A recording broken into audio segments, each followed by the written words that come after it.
సాగమ్మ సాక్షిగా, 1000 స్తంభాల గుడి సాక్షిగా, కోములమ్మ సాక్షిగా, వాసన సరస్వతి మందిరం మీద ఒట్టే చెప్తున్నా, కొమరవెల్లి మల్లన్న సాక్షిగా, జూబ్లీహిల్స్ లో ఉన్న పెద్దమ్మ సాక్షిగా నేను మీకు మాట ఇస్తున్నా.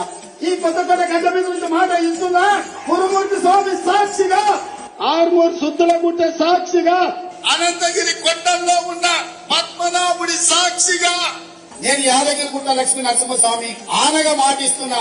మెదకు చర్చి సాక్షిగా, 7 పాయల దుర్గమ్మ సాక్షిగా నేను మాట ఇస్తున్నా, పాలమూరు మిత్రుల సాక్షిగా, జాంగీర్పేర్ల దగ్గర సాక్షిగా నేను మాట ఇస్తున్నా. శివరాం సాక్షిగా, బావోజీ సాక్షిగా నేను మాట ఇస్తున్నా, భద్రాద్రి రాముడు సాక్షిగా నేను మీకు మాట ఇస్తున్నా. అక్కడి సూర్యుడిక్కడ ఉదయించిన, భూమి ఆకాశం తిరగబడ్డా, తుఫానులు వచ్చినా, భూకంపం వచ్చినా, భూమి బద్దలైనా నేను మాట ఇస్తున్నా.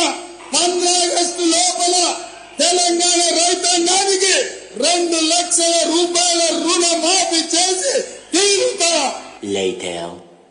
2 లక్షల పైన ఉన్న రైతులు ఎవరు ఆందోళన చెందాల్సిన అవసరం లేదు. 2 లక్షల పైన రుణమా ఉన్నవాళ్ళు 2 లక్షల పైన ఉన్న రుణాన్ని మీరు బ్యాంకులో చెల్లించండి. మీరు చెల్లించిన మరుక్షణం ఆ 2 లక్షల రూపాయలను కూడా మీ ఖాతాలో వేసే బాధ్యత మా ప్రభుత్వం తీసుకుంటదని చెప్పి నేను ఆ రైతాంగానికి తెలియజేస్తున్నా. చాలా మంది పాపం కొత్త కదా 2 లక్షల మీద ఉన్నది కట్టమన్నాడు వెంటనే వేస్తా అని మిత్తిలకు తెచ్చి 3 రూపాయలకు కట్టిరు. కొంతమంది కట్టలే. ఈడెంతమంది కట్టిరు శైలావటురి. ఇప్పుడు రేవంత్ రెడ్డి చెప్తే ఒకటి నమ్మడిగా అయిపోయింది. అప్పుడు కొత్త 2 లక్షల మీద ఉన్న వాళ్ళు కడితే నేను ఇస్తా అంటే పాపం మిత్తిలకు తెచ్చి కడితే 2 లక్షల లోపల నిగ్గాలి, 2 లక్షల మీద నిగ్గాలి. ఇవాళ రాష్ట్రంలో ఆనాడు అసెంబ్లీలో బడ్జెట్లు ఏం చెప్పిండ్రు? రుణమాఫీకి 35,000 కోట్ల రూపాయలు కేటాయిస్తున్నాము అన్నారు. ఇచ్చిందెంత? 20,000 మాత్రమే.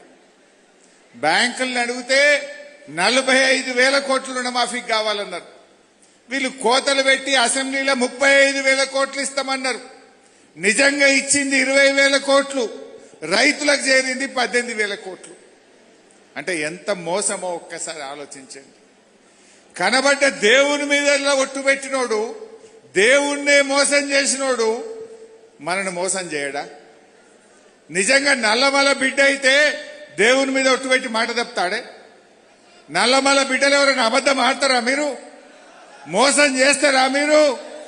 మరి నిజంగా ఈయన ఏమనాలి? మోసగాడనపోతే